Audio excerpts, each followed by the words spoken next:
Let's play a game. I'm thinking of a series where the writing is dog shit, the male characters get all the fandom and writer attention, and the humor is cringy as fuck. Yay, pain! Shut your fucking mouth! Did you think I was talking about Hazbin Hotel?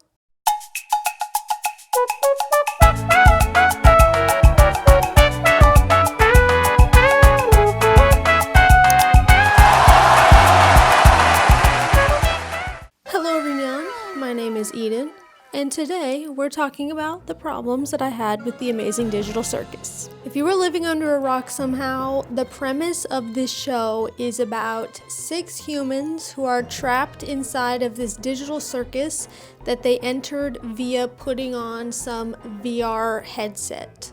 They cannot remember their names or exit this circus, and if they go crazy enough, then they become these eyeball-y monsters and go through this thing called abstraction. Their only authority figure is an AI with teeth for his head and an almost comical misunderstanding of what humans want. It's a pretty solid premise if I do say so myself, but somehow this show spends the entire runtime having a who can be the most annoying character contest rather than being the psychological horror that it was intended and promised to be. Before I go any further, I feel like I have to make this obligatory internet statement. I did not hate the Amazing Digital Circus, clearly. I enjoyed it, and so can you. I just want to jump on the criticism bandwagon for a second because boy do I have some. So I'm throwing my hat in this circus ring to talk about the myriad of flaws that seem to spill from this show. And yes, there will be spoilers for the entire series. Easily my biggest problem with the Amazing Digital Circus is that everyone is so fucking annoying. The characters are seemingly allergic to reacting naturally to any given situation. Jax pushes Gangle into a chainsaw. Then Gangle cries over her comedy mask breaking. Zooble needs to be like, "Oh, Jax, stop abusing Gangle." And then Ragatha has to be like, "Hey guys, please, let's not fight, guys." And then Pomni's like, maybe Jax has something deeper going on. And then Caine comes in and he's like, "Guys, we're going to the trenches of France for the next adventure. Hop on in, let's go." Oh, but Eden, it's a cartoon. They're not supposed to behave like normal people. The gimmicks are on purpose, they all cry. But I say, shut up. This stuff can work in small doses, especially in the pilot episode where you're still learning about everyone's character, but if it continues for the entire show, it becomes beyond exhausting. I will say that Caine is the one character where this exaggerated behavior makes sense. He is the cartoon ringmaster of the fucking digital circus. However, the other characters are supposed to be ordinary humans trapped inside cartoon character bodies. Pomni during the pilot episode is one of the few times that this show is almost passable as a psychological horror. She is terrified and she is desperately looking for a way out of the circus. Through her, the audience can experience just how scary this circus could be. I really appreciated the final sequence of the pilot also. Pomni is forced to process the idea that she cannot leave this place while everyone else just sits there and eats and celebrates and laughs and giggles while she's just sitting there like 100-yard stare on her face. I think her expression in this scene is perfect and it conveyed more than words ever could. But from that point onward, it felt like Pomni was receiving less and less meaningful material, and she was losing her spot as the main character of the show. Her connection with Gummigoo was one of the strongest parts of the show in my opinion. Why are you trying to cheer me up? How does this benefit you at all? I guess I just don't want you to feel like you're nothing. I don't want anybody to feel like that. She sees another being experiencing this sort of like existential dread that she was just going through the day before, and she wants to help him. However, she just kind of gets over it the next episode after Caine exploded him in front of her. The NPCs aren't gonna become self-aware in this one, right? I thought that at least should have come up later, but it really never did. Another strong moment was when Kinger comforted her during the Mildenhall Manor episode. Kinger speaks about how having people who care about you in the circus is what makes it all worth it. I know how I can feel in this circus. Sometimes it all just feels pointless. Yeah. But it's not. Not if you have people who care about you.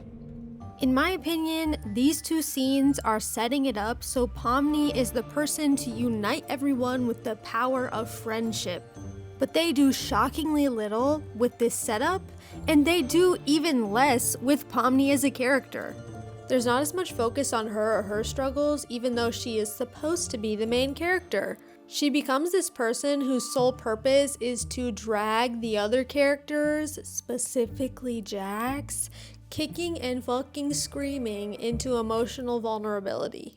It gets so bad that even Pomni herself starts to expect that characters will turn to her in times of emotional need. We're doing another one of these. Is the mask not making you happy? And this will be fine if the show also spent time examining what this emotional vulnerability did to Pomni's mental and physical well-being, but they don't. We know so little about Pomni besides the fact that she makes paranormal exploration YouTube videos and worked as an accountant. Even during the I have no mouth and I must scream style torture scene, she is default given the torture scene regarding Gummy Goo. The rest of the cast is given torture that is personalized to their backstory and issues in the real world. But because we know so little about Pomni, she gets torture of someone that she met in the circus. The show does almost zero exploration of what Pomni wants herself. Does helping everyone else give her a sense of purpose, or is she using these problems to avoid her own? The show could have explored anything. While everyone else gets an episode to explore their issues, or sometimes different parts of multiple episodes, Pomni gets nothing. Instead, she's the one asking what's wrong, why are you acting different, or is just in charge of fixing someone's problems entirely. Instead of becoming her own character, she becomes whatever the episode needs. She's first a terrified newcomer, then she's a compassionate friend, and then she's my least freaking favorite, an empathetic action partner for Jax. When it comes to her relationship with Jax, Pomni often just takes whatever Jax gives her on the chin and never addresses the problems that he has with her. I do not care about you or anyone else in this circus in the slightest. End of story. At the end of the shooting episode, when they have that big blowout fight, she never brings it up again, and in fact acts pretty normal around him in the next episode, and then in the episode after that, defends him for making a bad choice. She's right. We've all done bad things.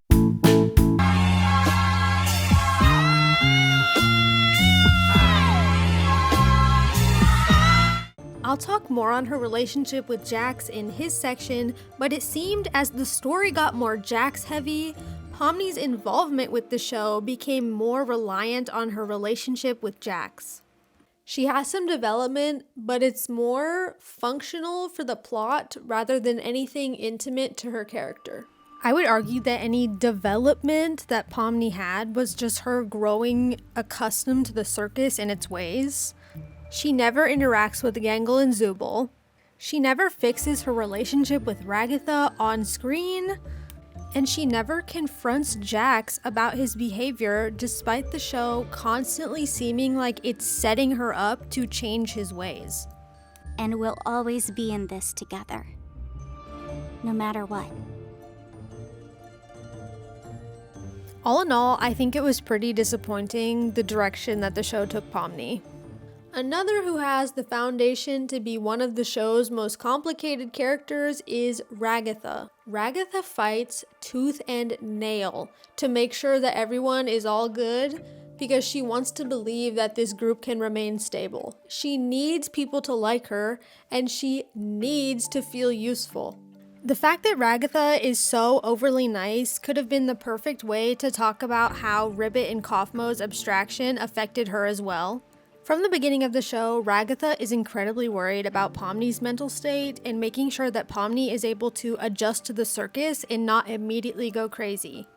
Ragatha knows how Jax treated Ribbit and knows that isolation that Ribbit went through is what caused her to abstract in the first place. But is it genuine? Oh, and don't worry about the whole abandoning me for the exit thing. It's perfectly understandable what you were going through at the time, and there's no hard feelings. You're all good. Gangle says it best in the Spudsies episode. I'm sure Ragatha would like to help you out. Oh, Ragatha. I love her, but after a while it gets kinda hard to tell how genuine she's actually being. In TADC, Ragatha is the only character without a consistent partner in crime that she can turn to. People often see through her kindness because it is performative at its core. Looks like that oh-so-positive Ragatha charm is starting to wear off, huh? She's one of those people who asks, "Are you okay?" when you know fully well she doesn't really care whether you are or not. The other circus members never attempt to get closer to her because they see her as someone who lacks a personality. They allow her to join in with the group, but her presence is never really desired. I guess I'll go now. Oh, geez, where to start?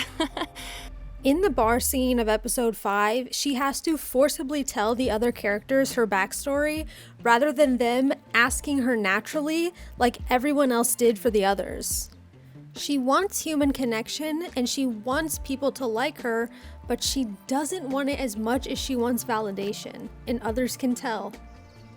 Doesn't she get on your nerves sometimes? I mean, she's nice to everyone. I don't know. I think she tries way too hard. Other than Kinger, Ragatha has been at the circus the longest, yet she is the least close with the other members. I think this is part of the reason that she clings onto Pomni so hard when she arrives.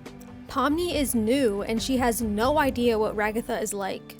Pomni is Ragatha's gateway to this validation that she craves so desperately. It's quite clear from the start that Pomni does not like this behavior from Ragatha. I'm not a child, you don't have to hype me up. Although we don't know much about Pomni, one of the things that we do know is that she hates being infantilized. I can think for myself, guys. Pomni is a full-grown woman. She can tell that Ragatha's behavior is disingenuous. So rather than trying to be genuine, she attempts to get Pomni back on her side by dissing on Jax every 5 seconds, which Pomni clearly does not like as she's beginning to get closer to Jax. I don't think it would be odd to say that Ragatha probably has some negative feelings towards most of the circus members.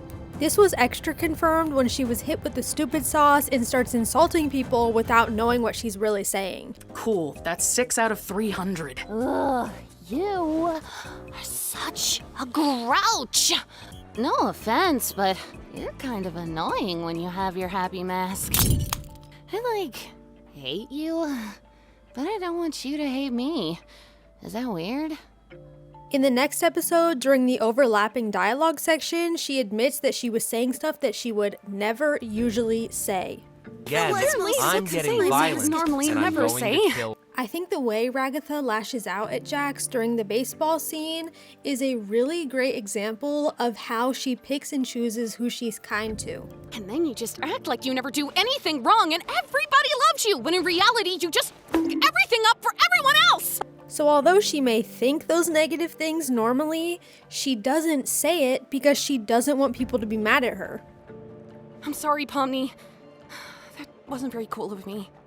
It's fine. But Jax seems to be the member that gets under her skin the most. Jax is Ragatha's opposite. Where Jax pushes people away from him, Ragatha drags them closer to her. But I think that the thing that upsets Ragatha the most about Jax is that despite how much he hurts the other members of the circus, they still interact with him. Hey. That includes you too. Huh? They approach him even if it is just to cause conflict. Ragatha states that she's scared that Jax is going to corrupt Pomni and make her act like him. I know exactly what you're doing with Pomni, and it'll never work!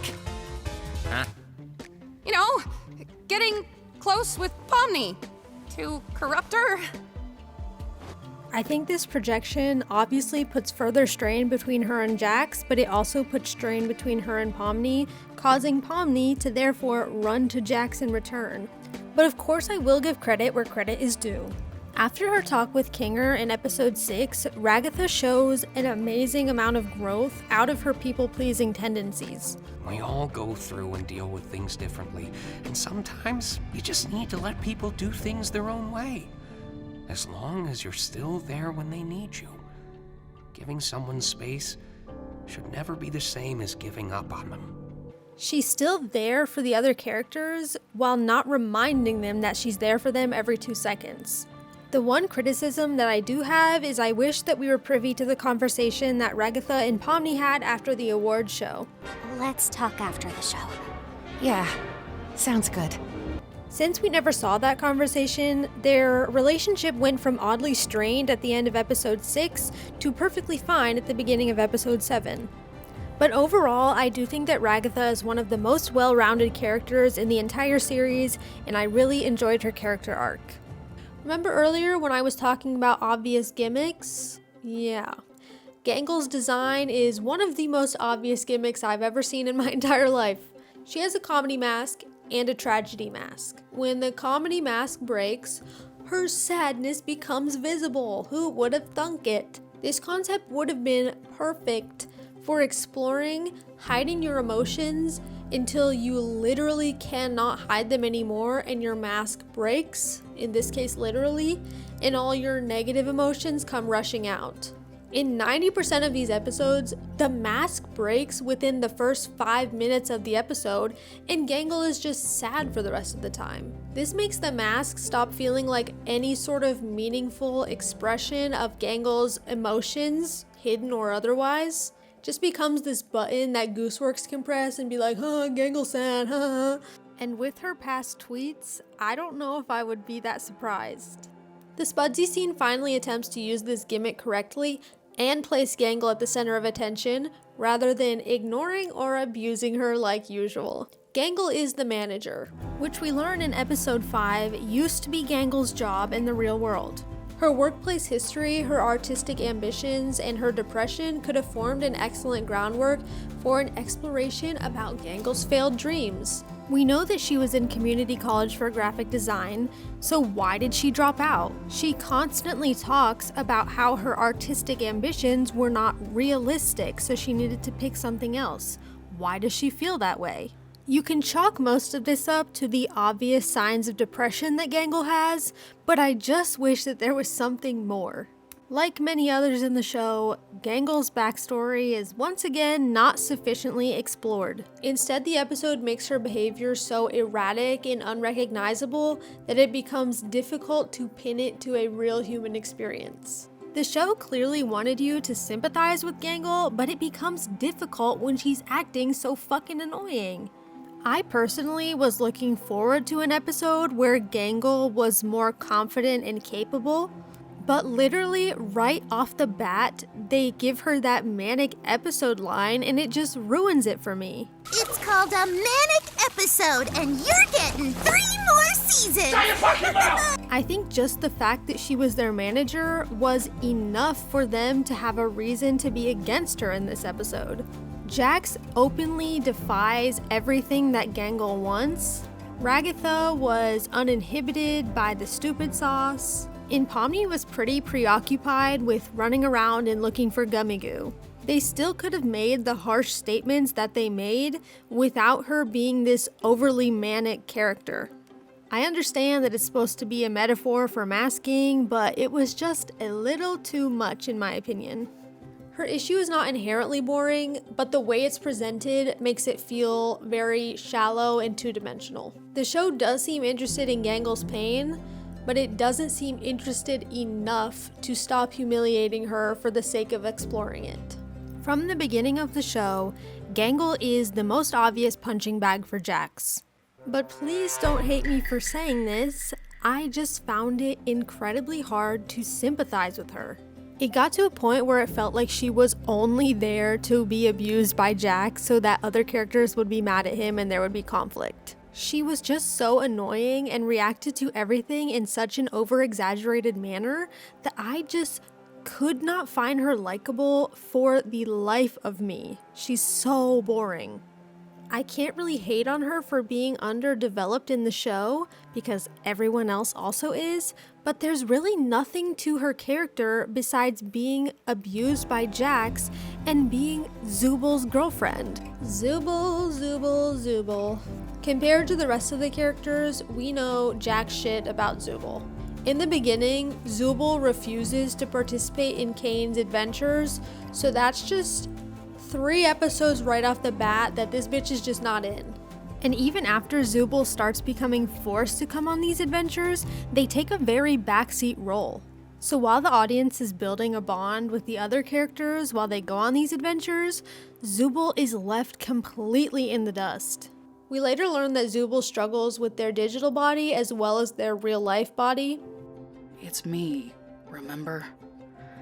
I don't like myself. I hate this body. I hate all these stupid removable pieces. I just want to find something that feels good. And the person with control over your world hears your complaint and is like, nah, not a big deal, dude. I gave you this whole box of parts to change endlessly, like you're fine. But after introducing this issue, the show does shockingly little with it. It nary comes up again after the therapy session that Zooble has with Caine in episode 3. And in the beach episode, Zooble comes in suddenly having changed their tune, and they have just decided that they are fine with being able to change their body all the time and not commit to anything.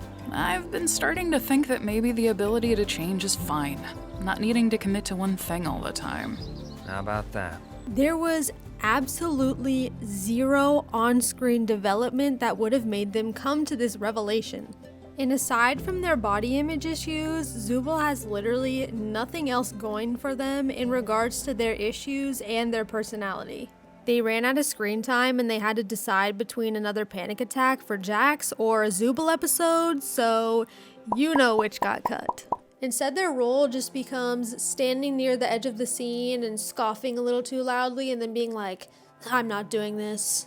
If anyone needs me, then f off. Being annoyed is not a character arc, sorry.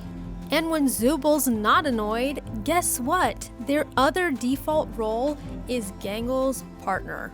I'm so sorry, but Abstragedy is absolute trash. They have zero chemistry together. The problem with the ship to me is that it's almost too perfect. It's like if someone on Twitter who was afraid of being problematic in the slightest made the most plain vanilla ass ship that you have ever seen in your entire life. Neither of them have any depth to speak of, so the one setting that the relationship has is Zooble constantly coming to Gangle's defense, whether that be against Gangle's own self or against other people in the circus. They're like YN and the CEO, like Gangle is always being protected by Zooble no matter the situation, and it just becomes so boring when that's the only thing that they're allowed to do. There's no conflict with each other, and the two of them barely interact with any of the other cast members other than Jax. Nothing burger ass ship for nothing burger ass characters. Sorry. Before I started the show, I saw how much everyone loved Kinger, and I was so freaking excited to meet this guy, but I was a little let down, I'm not gonna lie. Kinger is introduced as this batshit crazy character whose comments make no sense and are treated as a comedic punchline. However, in the Mildenhall Manor episode, it's revealed that he's lucid in the darkness. You guys are gonna get sick of me for saying this, but I did really like those scenes because it let him break from his gimmick. However, it felt like they were just including those serious scenes to drive home the other characters' development rather than explore anything with Kinger himself. His talk with Pomni and the manor made her more accustomed to the circus and able to build bonds with everyone else. His talk with Ragatha forced her to come to terms with her people-pleasing tendencies and actually change for the better.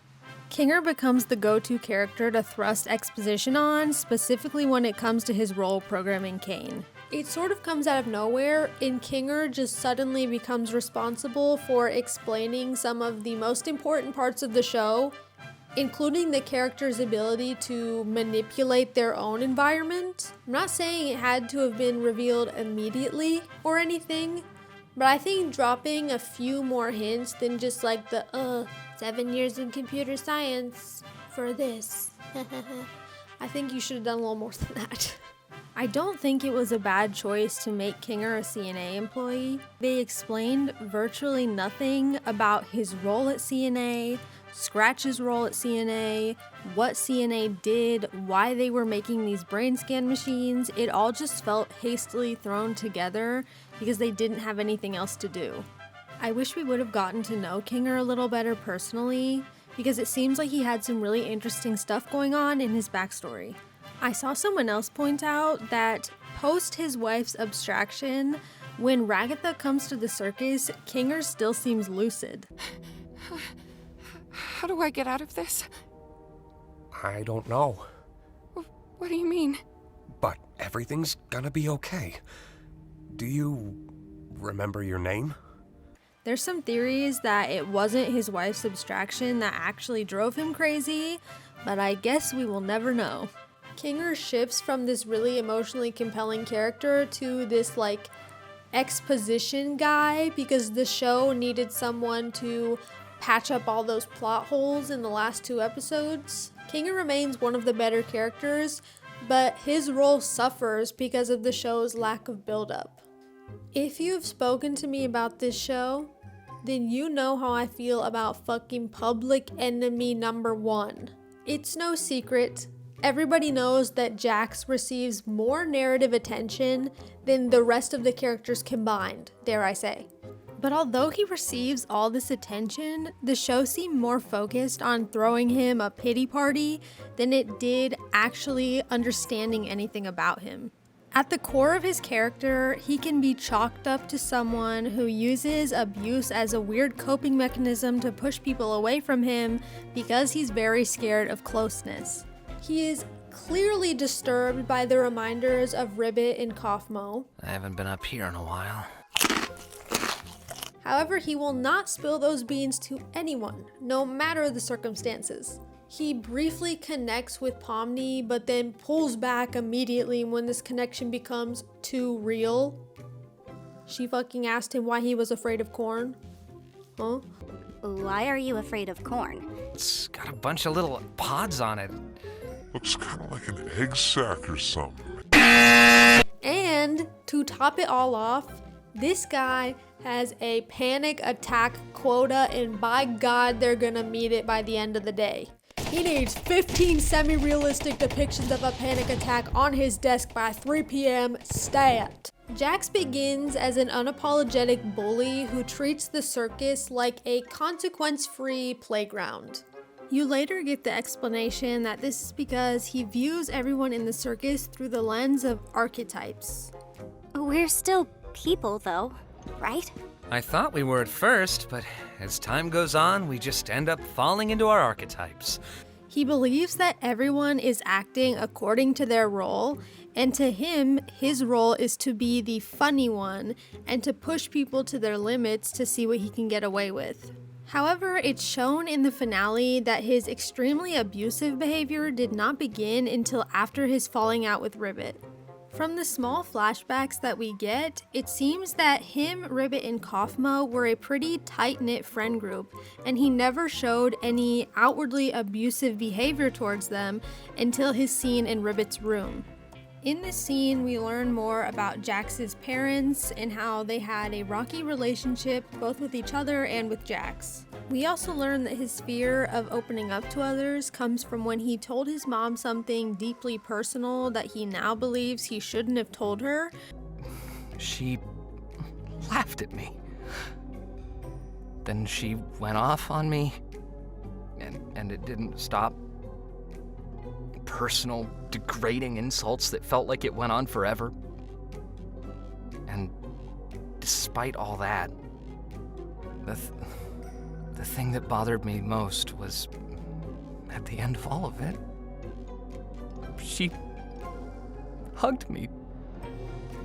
But I think that this explanation of what happened with his mom was way too small of a band-aid to slap on way too big of a wound. Within the circus, he's met multiple times with nothing but compassion and empathy when he does decide to open up a little bit. So the behavior that he gives to others when he perceives them trying to get close to him just makes very little sense to me. This guy just constantly goes around and abuses the shit out of people because he doesn't want them to hurt him first. I'm sorry, but like, this is not depth. This is the most freaking basic character archetype I've ever heard in my entire life. Except usually, characters in this archetype go through some sort of growth where they allow themselves some sort of emotional vulnerability and depth. Jax is uncomfortable. He says something almost honest. He changes the subject. He panics. And then he pushes Pomni usually away. And it's such a shame that he does, because I was really enjoying the funny bunny dynamic that was happening within the show. I mentioned at the beginning of the video that Pomni and Jax's conversation about archetypes could have revealed a ton about Pomni's character. Jax made predisposed archetypes for all the other characters where they act and behave how these archetypes dictate they're supposed to. However, Pomni doesn't have one, and Jax even goes so far as asking, "So who do you want to be? No better chance than now to try something new." This juxtaposition could have been so freaking good. Jax is very clearly stuck on viewing people in one set way, whether that be himself or the people around him in the circus. Jax views himself and others in these categories because he thinks that they are not real people. If he forces himself to come to terms with the fact that these are real people with real actions that have real consequences, then he has to come to terms with the fact that he's been treating them extremely badly for a long time. However, he has not made Pomni an archetype. He doesn't know where to place her or what role to give her. This clearly sets Pomni up to have a tremendous amount of leverage on changing Jax's point of view. And I think that Pomni could have realistically changed his ways if it weren't for the fact that he was so stuck being written the same exact way. I understand that characters are not obligated to change throughout the course of the story, but his arc just feels once again dull and repetitive because he goes through absolutely zero change. As the show goes on, it becomes obvious that you're supposed to be sympathizing with Jax, but it's incredibly difficult to sympathize with him when it becomes obvious that he is just choosing not to solve his own issues. I think that Pomni was out of character in the scene where she was like, "Oh, I should have pushed more." Bitch, Pomni would have pushed more. I somehow forgot how bad it can get. But Jax literally chose to die rather than tell Pomni that he was feeling a little close to abstraction. I did this to myself.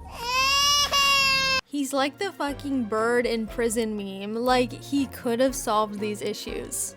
He's written to be 90% bad traits, and the other 10% is vague backstories and reasoning for things. The series withholds so much about all of these characters, but also withholds so much about Jax that it leaves the audience to just begin filling in the blanks. I've been interacting with fandom spaces this past week since finishing the show, and some of these Jax posts are just made up.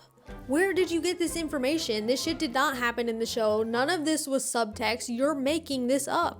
I think a lot of the online hype surrounding Jax is because he's so vague regarding his backstory that viewers just insert their own experiences and project onto him. Now, of course, there's nothing inherently wrong with that. I think that it is totally fine. People projecting onto characters is how we get so many beautiful headcanons, fanfic, and fanart ideas. I think everyone should be projecting onto fictional characters. However, it shouldn't be regarded as canon or any sort of good writing choices just because you think you maybe know why he did this because you have similar thought processes. Fans can and do create excellent theories about why Jax behaves the way that he does, but a character is not automatically well developed just because the audience can imagine what the writers left out. And confirming things on fucking Twitter and Tumblr doesn't make it good writing either. I would argue, babe, that doesn't make it writing at all. If you can't get what you need to get from the show to the point where you have to confirm basic things on a separate platform after the fact, did you really do your job as a writer? All of this to say, I'm mostly just pissed off at the fact that this character had the potential to be better, but he just ended the show in the same way that he did when he began the show. Maybe arguably a little worse, actually. I would have loved to see any sort of Jax development. I wanted to see him try to be sincere and then fail. I wanted him to apologize badly, and I wanted him to care in a way that couldn't be dismissed as sarcasm. Let his friendship with Pomni create a conflict between the character that he has presented himself as versus the real person inside, and don't disrupt it this time. Instead of rushing the explanation at the end, maybe we could have halved the weird, trippy, Kothmo ribbit acid experience that we got that took like 5 fucking minutes. Cut that and just add some more explanation on this guy. I started this show expecting to hate this guy, and I still dislike him, but I find myself like being sad about what he could have been. I'm like, oh, he could have been so good if they just would have done this. Oh, the way that Jax is treated also harms the rest of the characters though. Because Jax is the character with the largest mystery surrounding him, the narrative increasingly bends to fit his story's need while making the other characters give up their screen time to suit his. This is especially true in the final 2 episodes. During Caine's fake exit adventure, we frequently cut back to Jax to see what the hell this guy thinks about it, and the finale episode is entirely centered around Jax in his abstraction. After the circus fucking falls apart and they're literally not sure if they're going to be able to put it back together, we really don't know how any of the other characters feel because we're so focused on Jax's abstraction and his shittily put together backstory. The series has 6 trapped humans, but the 5 of them are often treated as accessories to Jax's story. Now, I don't know if you guys can tell, but my personal favorite character of the Digital Circus was Caine.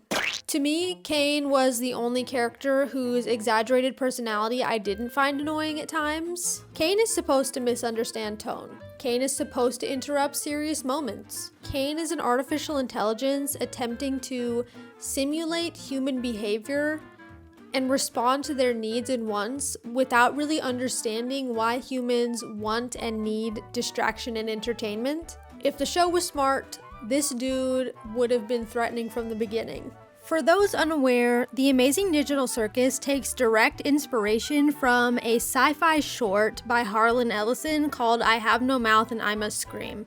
I Have No Mouth and I Must Scream centers around the last 5 humans on Earth being tormented psychologically and physically by an omnipotent supercomputer named Am, who was designed for warfare. So going off of this inspiration, would that not make Caine Am?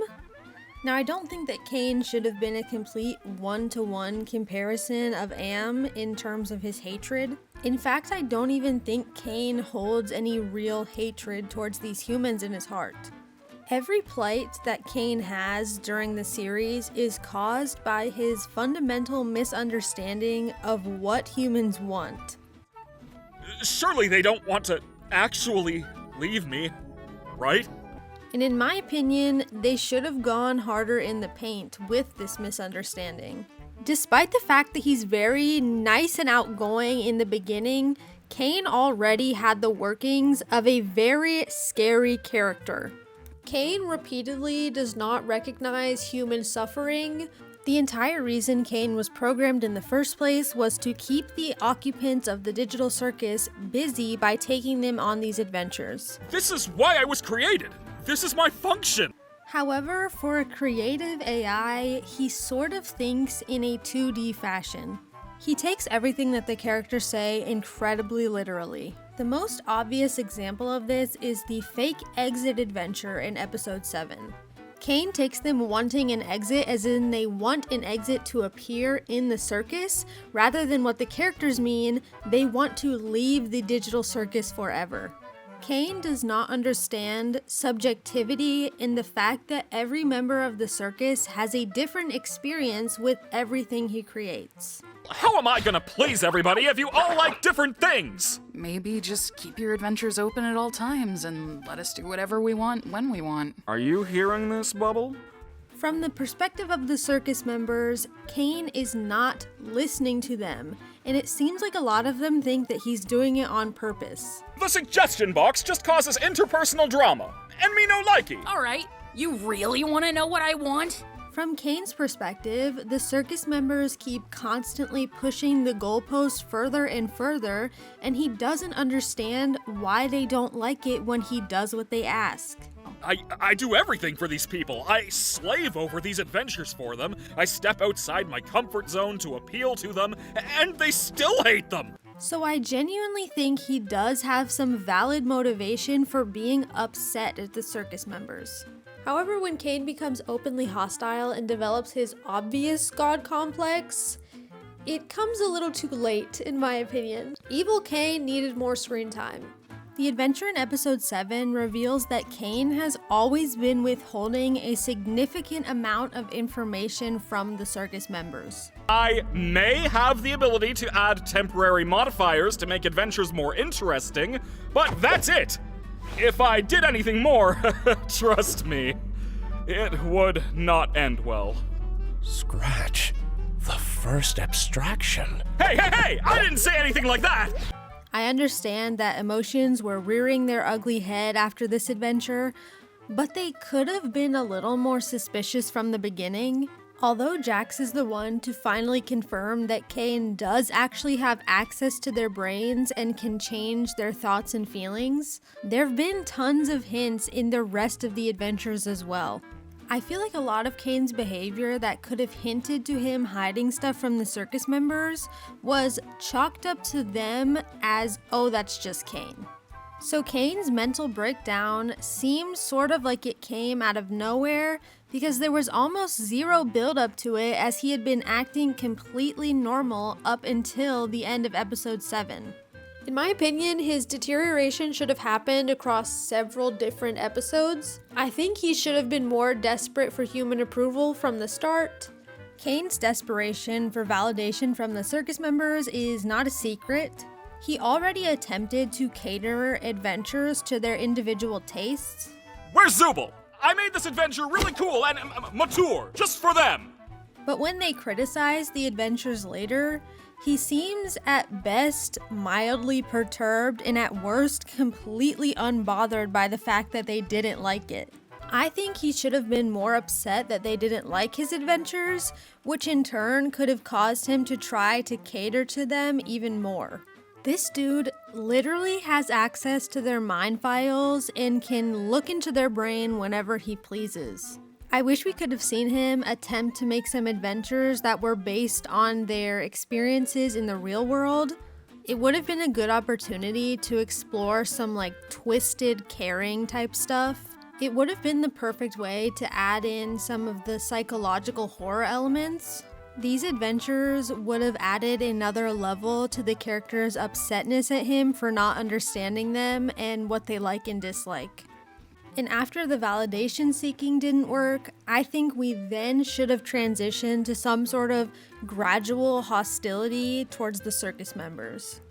I honestly do wish that Caine would have followed through with some sort of punishment after their bad behavior in the fast food episode.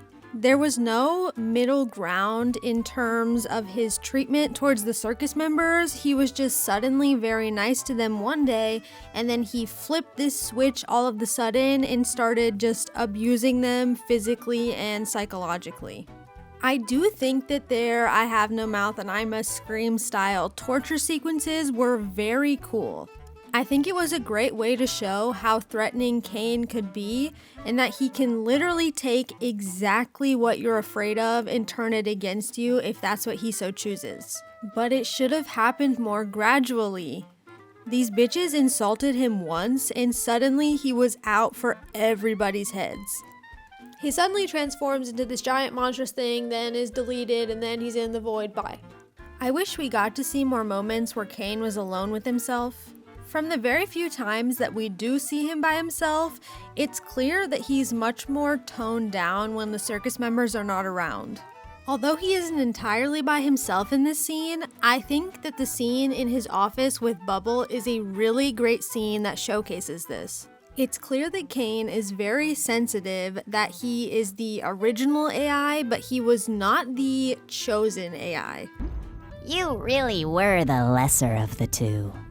I think it was Kinger that said that Caine was the prototype AI that they made, and he had a lot of rough edges that the programmers were not able to smooth out.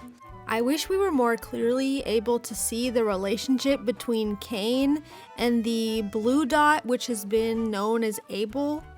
In the AI training scene, it becomes very obvious that Caine, the red dot, has broken out of some sort of containment that CNA made for him and consumed Abel. This would have been a very cool way to explore a character who has two different priorities and two different wants inside him.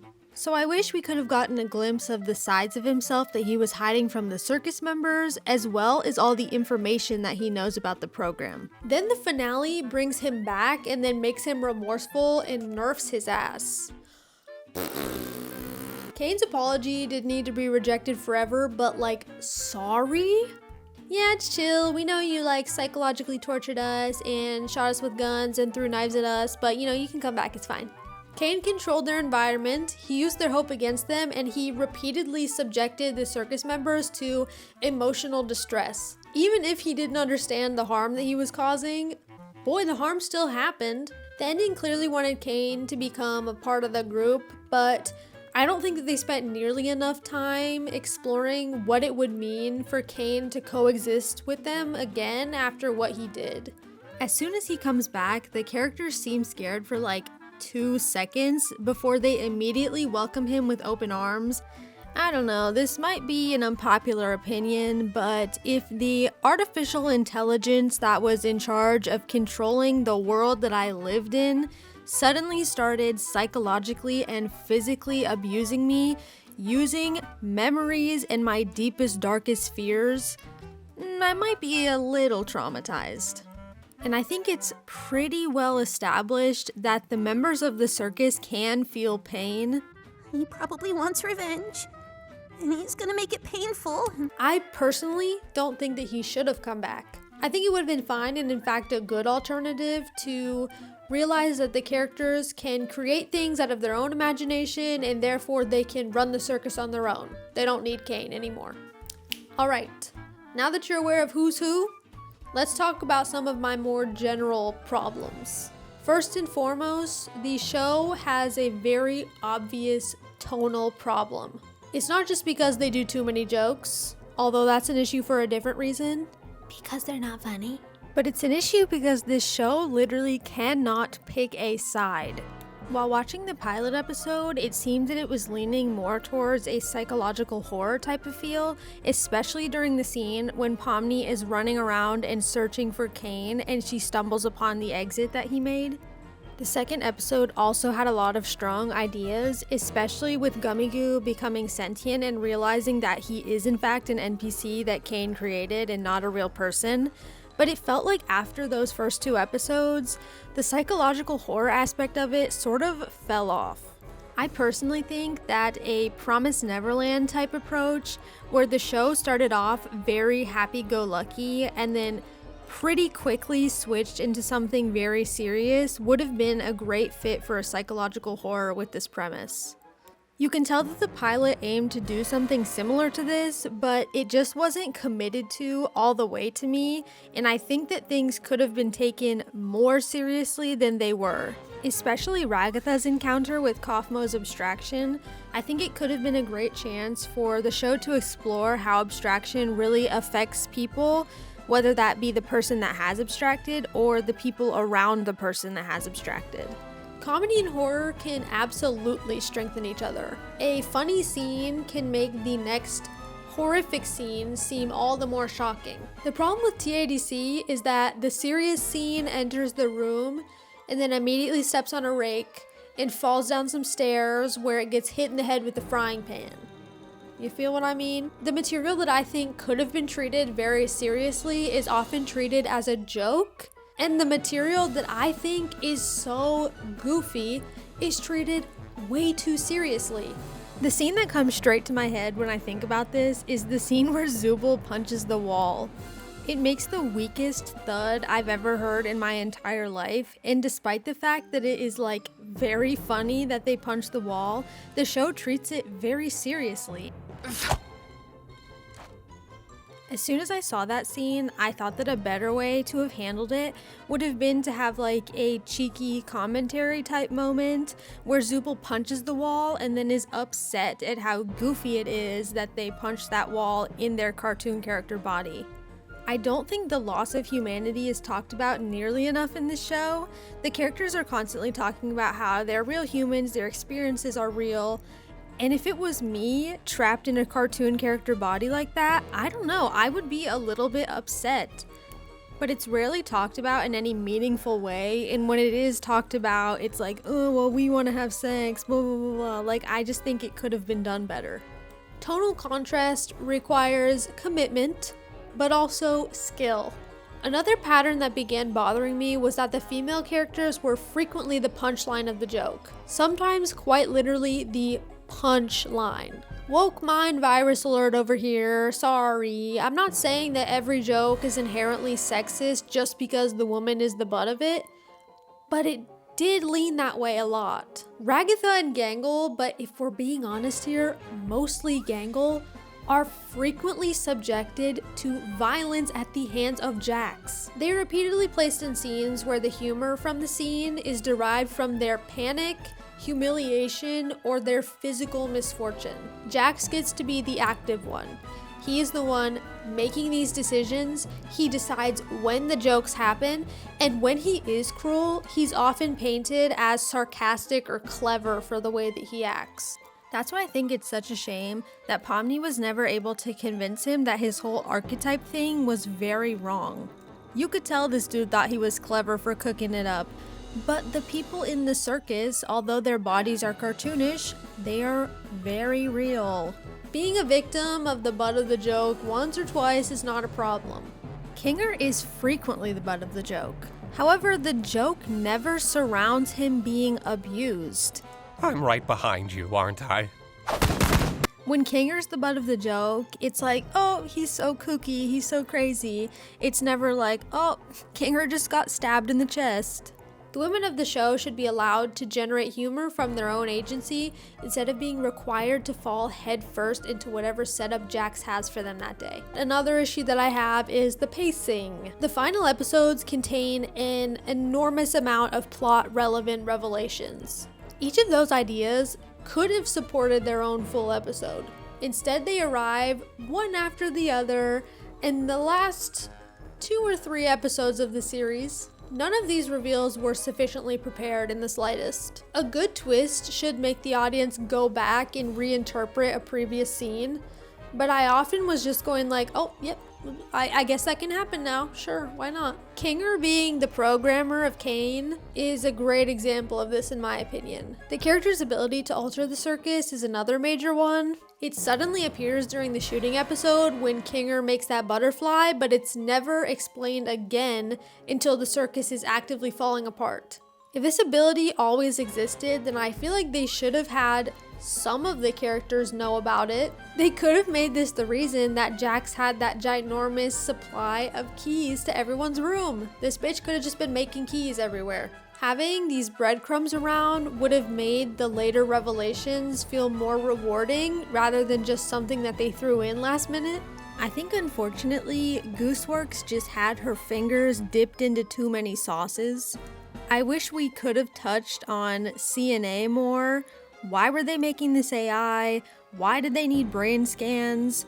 Scratch's role, what's up with him? I think that a lot of this could have been cleared up with either having a longer show or, here's a bright idea, having multiple writers who can spread their time out equally and devote attention to things that one person couldn't catch.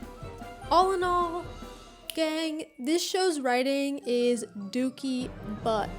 The premise was so good, but the show's writing is constantly getting in its own way. The Amazing Digital Circus should have played into the humanistic side of things more. It needed to let the characters sit more with what was happening to them and react in a more natural way. It needed to have more uncomfortable pauses and show the conflict in relationships beyond Jax yelling at his third fumbled relationship. Most of all, this show needs to remember that these are not cartoon characters who occasionally act human. These are humans trapped inside the body of cartoon characters. If you want me to dive deeper on any of the characters or any of the episodes, let me know in the comments. Thank you so much for watching, and I'll catch you guys on the next one. Bye bye.